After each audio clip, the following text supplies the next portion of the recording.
Tila bistado na nga ang relasyon ni Marcolita at Sara Diskaya. Ito nga ay matapos na ilabas ng isang testigo ang video na magpapatunay na totoong may malalim na relasyon ang dalawa. Ayon sa publiko, kaya naman daw pala todo protecta si Marcolita kay Sara Diskaya. Narito panoorin ang video. Masison ka naman sa akin, Mr. Chair. Pero salamat po sa opportunity makapagtanong sa inyong budget as well as your presentation. Mahirap pong debatihin yung statistics na pinresent ninyo, like let's say the rate of disposition of cases, dispute resolution rate, prosecution success rate, correction programs, etc., especially the outcomes and the benefits that it may have rendered society.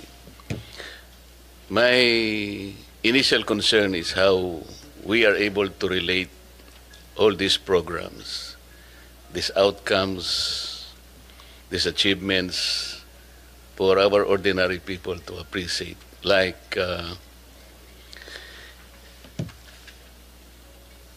if an ordinary person is hearing our presentation this morning, baka hindi niya masyadong maintindihan.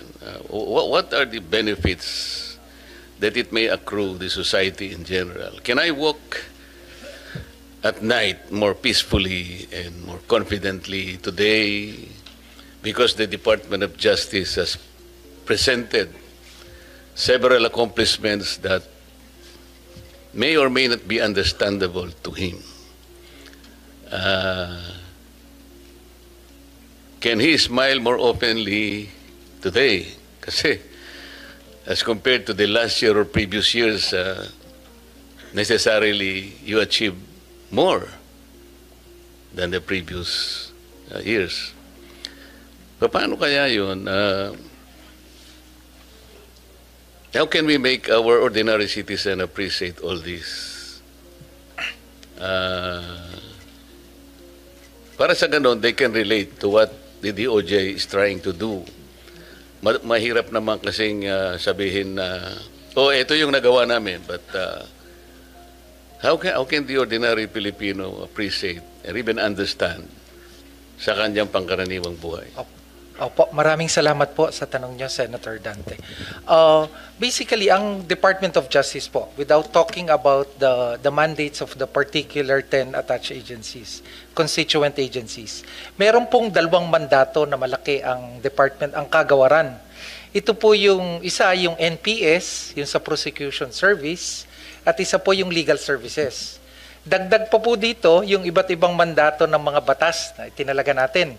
Kaakibat din po dito yung mga iyakat, yung ibang programs po natin sa OSAEC, OSAM, at yung Witness Protection Program. Pero sa pangkabuuan ho, kaagibat po namin yung may tinatawag po, Senator Dante, yung Your Honor, meron po tayong yung Judicial Justice Zone na ginagawa po, na ang konsepto po, umuupo po ang, dahil bahagi lang ho ang Department of Justice para maramdaman ho ng mga kababayan natin yung pangkabuang epekto.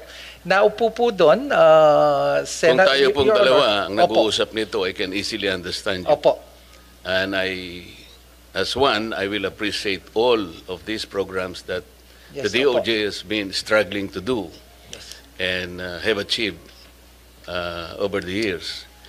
Ang sinasabi ko, yung ordinaryong tao, you have prosecuted so much, for example, compared to the rest of the prior years. Marami kang nakorek na mga erring individuals now in the care of the Bureau of Corrections. Ang tinatanong ko po yung, paano maiintindihan ng tao? All of this collectively contributed in pacifying the restlessness of our people in their communities, lalo na yung medyo palagi yung criminality. So is it possible that we can relate, for example, all this collectively in saying that, ang criminality ngayon po is lower because it is directly correlated with what we have done so far. Yung ganun ba, something that we can tell our people back pag-uwi natin. Kasi maaaring nakikinig sila, but naiintindihan ko po na gusto rin nilang intindihin how much has been achieved over the years. It may not be so meaningful to them. Yung mga, they will purely stand as statistics. Pero yung mas importante sa kanila yung, ano pala tayo ngayon? Mas ganito pala tayo ngayon, ganito. So how can we tell them? Paano natin ipipresent sa kanila in a more meaningful way, understandable to ordinary people? Opo, naunawaan ho namin yung barrier na mas maunawaan ng mga ordinaryong Pilipino. Kaya nga po, patuloy po yung pakikipagkaya. Hindi lamang maunawaan, yung ma-feel nila ang difference. Yung maramdaman po. Kasi, let's say, 2025 ngayon, or sabi niya, mukhang ang tahimik tayo ngayon, Yung maramdaman lang niya na ganun comparing with what happened in 2024. Opo. Di ba? Huwag nating isama yung mga calamities. Wala naman kayong kinalamanan doon. With or without DOJ, darating ang lindol dito. Ang sinasabi natin, yung environment ng ating mga mamamayan. Can they compare what happened in 2023 and 2025 so far na yun siguro yung mas hinihingi nila Opo. Tingnan mo kanya, dahil sa nakakapaglakbay na tayo ng mas maayos ngayon, nakatipid tayo ng ganito, hindi na ako naglalakad, yung tricycle, ganito, yung ganyan. Something that people will easily appreciate. With your permission, Undersecretary Jesse Andres will respond. Magandang umaga po, Mr. Chairman, Senator Gatchalian, Senator Marcoleta. Sa ordinaryo pong mamamayan, ang sa tingin po naming mahalagang pagbabago o reforma na nararamdaman nila ay patungkol po sa karapatang pantao at po sa tinatawag nating court congestion at saka jail congestion. Ang isa pong napaka-significant na reforma natin, yung binago po natin, yung antas po ng ebidensya bago po maisakdal sa kasong kriminal ang isang mamamayan. Dati-rati po, ang pamantayan po ng pag-file ng kaso sa mga korte ay tinatawag natin probable cause. Medyo mababa pong antas ng ebidensya yon. At ang ating pong maliit na mga mamamayan na hindi po tamang representasyon ay maaari pong makasuhan at makulong kahit po hindi sapat ng ebidensya. Ayon po sa ating bagong pamantayan na inaprobahan din po ng ating Korte Suprema, ang threshold po of evidence is what we call prima facie evidence with reasonable certainty of conviction. Ibig sabihin po, nasa kamay na po ng law enforcement agents at ng prosecutors ang sapat na ebidensya para masakdal ng isang individual bago po siya simulan ng preliminary investigation at eventually ma-file yung case sa court. So napakalaking bagay po nito na ang isang inosenteng tao hindi po madedeprive ng liberty when cases are filed against them because no longer is probable cause the threshold of evidence but a higher threshold that assures the respect for human rights, especially against deprivation of liberty. At even for bailable offenses, ang masama pong nangyayari, hindi naman po nakakapagpiyansa ang mga tao kapag sila po ay na-charge ng offenses na bailable dahil po kulang din po ang kanilang kakayahan na mag-post ng bail. Kaya po ang dagdag na reforma po natin ay patungkol po sa pagbababa ng bail na hanggang 10,000. Yan po ay napag-usapan sa Justice Sector Coordinating Council at kaya po binaba natin for indigent accused yung bail to a maximum of 10,000 pesos. So mas marami pong mga nasasakdal na maari na pong lumaya temporarily while the case is ongoing trial. Ang pangalawa po ay tungkol sa jail congestion. Napakalaki pong pagbabago ang ginawa natin sa Bureau of Corrections, especially po sa prison records. Between 2022 to the present, there is an astounding number of releases. 26,000 individuals have been released from Bucor simply because we have now reviewed their prison records, and we are now making sure that no one stays incarcerated one day more than what they should be imprisoned for. Dati-rati po, manual po ang review ng mga prison records. Kaya marami pong dapat makalaya na dahil napagsilbihan na po nila yung sentensya nila. Ngunit dahil hindi gumagalaw ang papeles, nakakulong. Chinaga po namin ito manually, and then ngayon po, fully digitized na po ang ating prison records sa Bucor. Kaya po, napakarami na pong na-process, na-release ng mga tao. So yun po ang immediate na impact sa taong bayan. Hindi po kayo dapat mangamba na makasuhan dahil po kapag meron lang sapat na ebidensya, doon lang po kayo maaring kasuhan. And this is in favor of ordinary people who cannot have sufficient representation. At sa jail congestion naman po, napakalaki na po ng improvement. Mr. Chair, sana po magamit nating batayan yung sinasabi ninyo sapagkat hindi naman lahat po merong potential po na pagkakataon na sila ay ma-charge either criminally or civilly, no? Baka hindi rin nila maunawaan po yung ganun. As a matter of fact, 3 weeks ago, meron pong pumunta sa akin, nagpapatulong kung anong kanyang gagawin sapagkat ang gusto niyang kasuhan ay talaga pong influential member ng ating society. As a matter of fact, siya po ay official ng ating judicial system. So, nagtangka po siya na mag-file ng charge. Alam po ba niyo kung ano sinabi ng piskal? Sa may parting Laguna po ito eh. Alam mo ba, bata, kung sino yung gusto mong idemanda? Wala kang kalaban-laban dito. So, under the standard, yung success rate mo sa prosecution, wala, 0 ka dito eh. So, umuwi yung tao, hindi lamang malungkot na malungkot, kundi prostrated siya. So, ito pong mga ganito yung lumilitaw. Maaring tama rin po kayo na mayroong nangyayari na mga bagay na kinatutuwa ng ilan.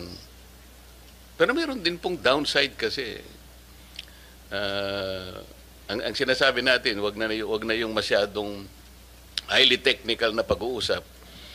Yun lang ma-feel sana ng tao na kasi po kung hindi naman siya pumupunta sa Bureau of Corrections, paano niya malalaman gaano karami po yung nakukorek natin o ganito. Anyway, kaya ko po tinatanong ito, importante lang na ma-relate po yung Department of Justice sa ordinary na buhay po ng ating mga mamamayan. Yun lang naman po yung ano. Kasi po, kagaya po nung sinabi ni ASEC Jermar kanina, ang DOJ ay talaga namang siya yung ating principal law agency sang-ayon sa ating Administrative Code of 1987. Di ba ma'am, sinabi mo kanina? Sa napaka-importante po ng role na ginagampanan po ng DOJ. Earlier po in our work in the Senate, more particularly the Blue Ribbon Committee, this representation as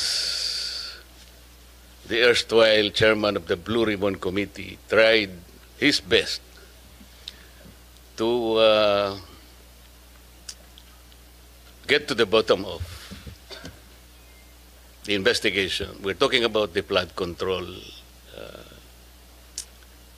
anomalous projects. Ang sabi pa nga namin noon, sisisirin po namin yung baha na yan para makita natin ang mastermind. Napakahirap po ng objective na sinet ng inyong lingkod kasi ayoko naman ng na-pinpoint lang natin. Sabi ko nga, puro sap-sap lang o maliliit na isda. Dapat yung ma-target natin, yung pinakamalaking isda. Kasi siya yung nanggulo ng sistema kung bakit nangyari sa atin ito. And so, I maximize the potential. Naisip po yung Witness Protection Program. dahil sa hirap po ng pagpipinpoint ng utak talaga niyan, mangangailangan ka. So I floated the idea doon sa 15 contractors initially invited in the hearing. Ang sabi ko sa kanila, well, ano po ito, napakahirap po ng inyong kinasasadlakan ngayon sa investigasyon ito. Unang-una, yung offense po na ating pinag-uusapan is a major offense. Plunder nga po ang mangyayari rito. At least marami pang iba. So, kung gusto po ninyo na tulungan ng Estado, meron po tayong remedyo rito because this is legislative investigation. And under the Witness Protection Program, Section 4, sinasabi niya, kung gusto po ninyong tulungan ng Estado, mahirap po ang gagawin nyo, ngunit may nakalaan pong protection and benefit provided by law. So, nung pinload ko po yung idea na yon, dalawa po yung lumabas, yung mag-asawang Diskaya. And initially, he enumerated 17 members of Congress, House of Representatives. Ang nangyari po, kasi hiningi naman nila yung Witness Protection Program, so nung panahon ko po, I recommended that they be processed under the Witness Protection Program. So sumulat po ako sa Senate President, yun naman po yung dapat Sa kamalasan naman po, yung araw din na yun, nagkaroon ng coup. So napalitan po ang Senate President, yung naging Senate President, ayaw niya na po. Ayaw niyang ituloy. At dahil nga po, merong sinabi yung former Secretary of Justice, we cannot process them until and unless they return yung kanilang mga ninakaw, blah, blah, blah. So the new Senate President, pinangatawanan niya yun. Oo nga naman, sabi niya, the Secretary of Justice, sabi niya, that's a good policy. Kailangan mag-restitute muna sila before they can covered by the WPP. Paano po? How can we begin to even pretend that we know what to do and to help the state prosecute? Kung sasabihin na kahit nawala po sa batas, ipipilit halimbawa ng inyong dating secretary na kailangan mag-restitute muna. I told him it is not a requirement under the law. But he insisted in saying, well, yeah, it's not in the law, but we can always agree on something like a good policy for the state. Do you agree with him? I agree with the position of Secretary Boying Rimulya, now the Ombudsman. Basically, it being one of the conditions. When we look at this, Your Honor, no, we're looking at on the ultimate objective. Paano yung Estado mananalo at mapapanagot itong mga to? Wala pa pong tapos sa pagpoproseso ng mga nakasalang na nag-a-apply po ng Witness Protection Program. Kasi kaakibat po sa pag-aaral na to, kasama rin po yung under the Witness Protection Program, kasama rin po sa pag-aaral ng atin pong prosecution team na yung paano kung pwede ba under Rule 119 naman pagpasok po. Marami pong iba't ibang binabalangkas at pinag-aaralan, Your Honor, at itong mga bagay na to, pwede pa pong makapagdagdag. Ipapasa ko ho kay Chief Dong at ito po ay aming masusing pinag-aralan at ilalahad niyo po yung iba pa pong mga prosesong tinitimbang. Wala pa pong sarado, Senator. Lahat po ay tinitimbang pa.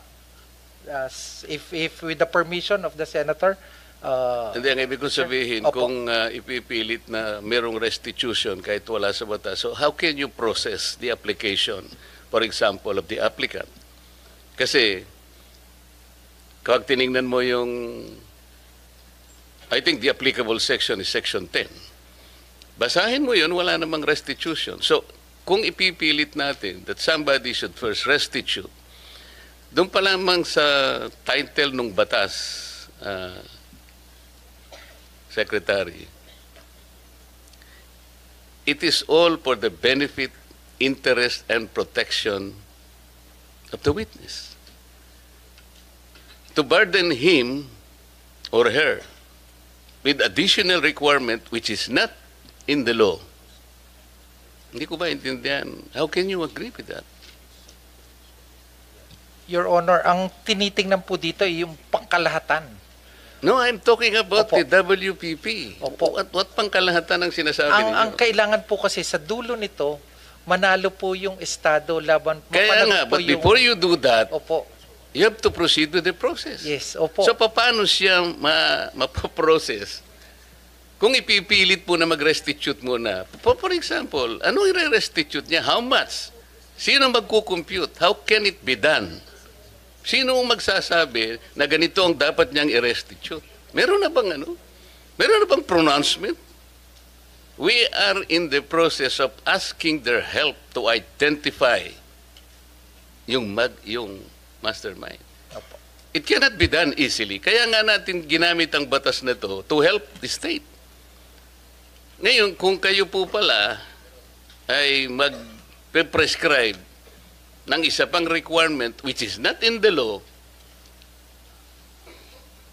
I cannot believe this. Ito yung dilemma namin eh. Kaya nung pinipilit niya, and ako po nagtataka kung bakit kayo rin nag-agree kayo. So ano po talaga, kayo po yung ano eh. Ang DOJ is the principal law agency.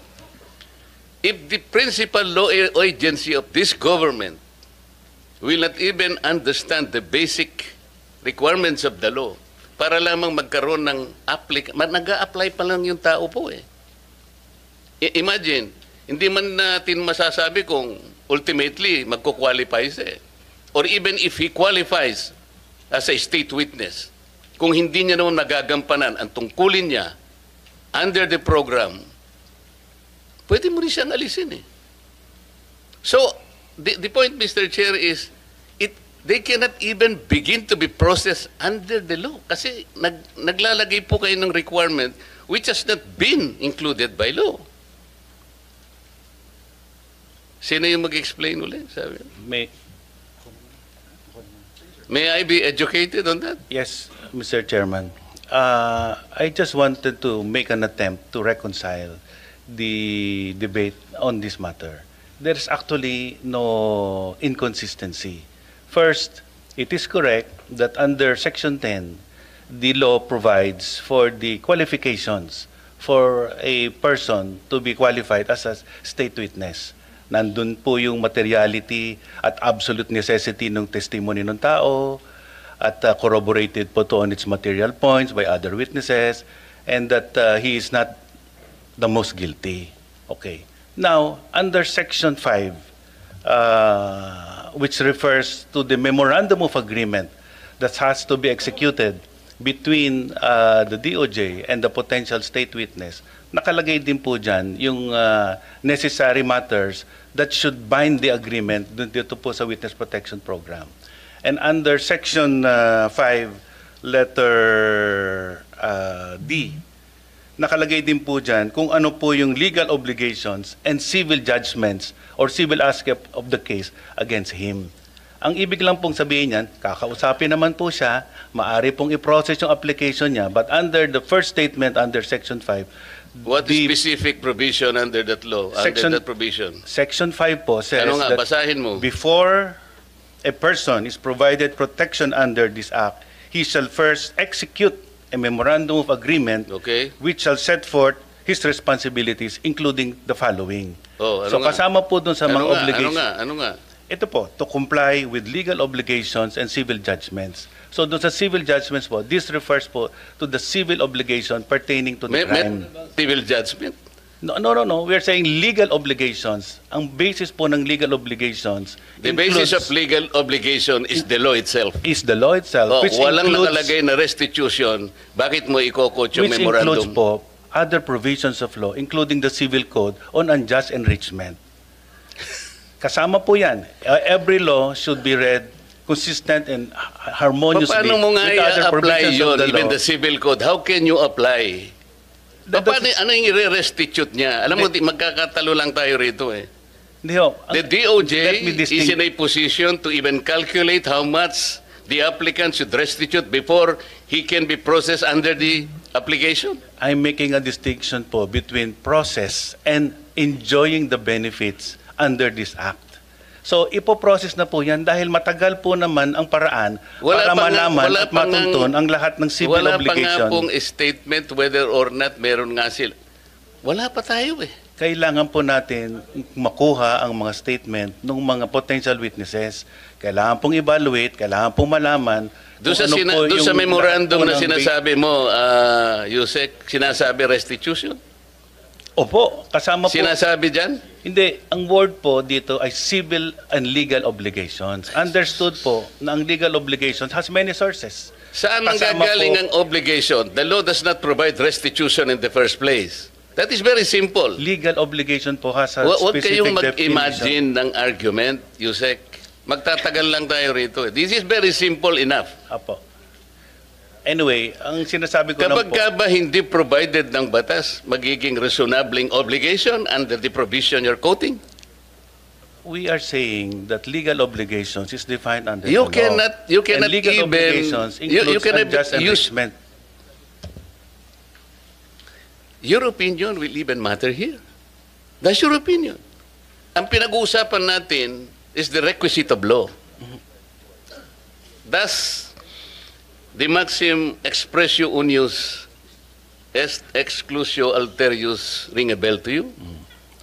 Alam po natin yun. Ang O anong sinasabi ibig ko po, sabihin nun? ang what is expressed excluded is not included. Kaya nga.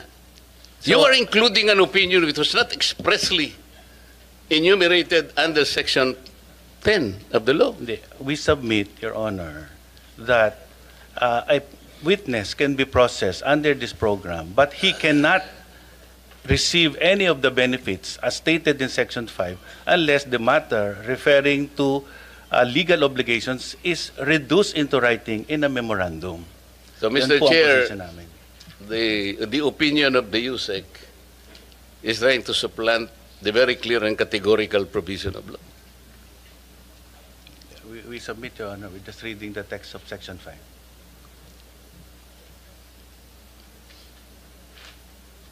Your Honor, may I also add, we are trying to get to the bottom of the investigation. You are adding an opinion and you are supplanting the basic provision of law.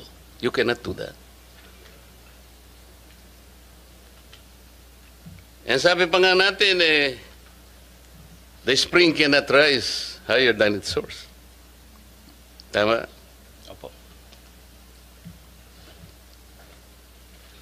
Paano? Pati opinion mo, gagamitin natin. Sana wag ganun para hindi na tayo magtagal. Paano nyo mapoprocess ngayon ito, SEC, Bida? Kung ipipilit nyo halimbawa, tingnan nyo hanggang ngayon, what is the status of the application, for example, of the Discayas? I am not defending them. Kaya ko lang po pinipilit ito because kagaya ng sinabi ko, gusto nating ma-identify yung mastermind. Apo. Kung ayaw ninyong i-identify yung mastermind, that's a different matter altogether. So, kahit na wag nyo na siyang i-process, okay lang. Pero kung gusto nyo malilit na isda lang, kaya ayaw niyang i-process, nasa sa inyo yon. Nasa sa inyo yun. Kasi dito sa inyong presentation,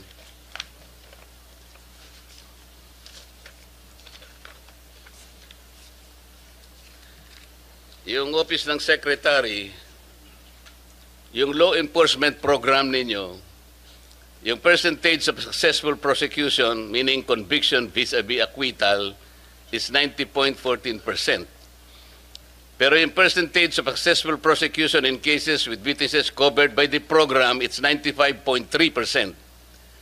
And then the third, percentage of successful prosecution in relevant cases handled by the DOJ prosecutors, 80.5%. So dito mas mataas talaga yung success if you will use the WPP. Hindi nga ako, nagtataka nga ako kung bakit averse kayo dun sa pag-process dun sa Samantalang wala namang nilalagay na restitution, ipipilit nyo para lang hindi sila makover ng program. So ano mangyayari sa batas natin? You will insist on an opinion supplanting the requisites categorically provided by law. Ay, hindi talaga makakapaprocess. So pinipili nyo yung gusto nyo i-process. Paano natin, sila lamang ang nakapag-identify initially ng 17 congressmen. At doon sa kanilang mga testimony, lumalabas na rin ang pangalan ni Saldico and Martin Romualdez. Ngayon, kung ayaw ninyong bigyan sila ng protection under that law, kaya siguro umayaw na sila sa ICI. So what is their status now with the DOJ? Are you insisting that they restitute? How much? How do you compute it? If I may, Your Honor. Oh, yes. If I may, Your Honor, to be consistent, the Department of Justice. No, you are not consistent from the beginning. Huwag mo sasabihin yung to be consistent. Okay. There is no consistency here. Sige po. Magkano ang gusto nyong restitute nila in the first place? Okay. Wala pa po sa estado na ganon. So mga tweet, hindi mapoprocess talaga yan. Pinoproseso po namin, Your Honor, yung kanyang application. How can you process the application, Mr. Chair, if you are providing another requisite which is not even written in the law? You are imagining something that is not within the law. You are Department of Justice. Ito yung sinasabi ko sa inyo. You're supposed to be the chief. Pwede ho bang magdagdag, Your Honor? Halimbawa po, sa pagitan po ng pagpapalitan ng statement mula sa witness, sinabi ng isang witness, 'di ba? Kasama ako sa sindikatong ito. 'Di ba? At dahil sa kumita ako dito sa pagsali ko sa sindikatong ito, kumita ako ng 10 milyon. Kuwasa ho ba naman hindi pa kukuhanin ng DOJ bago siya matanggap sa Witness Protection Program? Mga practical na aspeto lang po, Your Honor. So ano nga sinabi sa inyo ng mga diskaya? Na-determine ninyo kung magkano ang kinita nila? Diba? Kaya po, Your Honor... Hindi nga, nakuha nyo na ba? Did they admit to you na sila ay nangulimbat ng ganito karaming pera?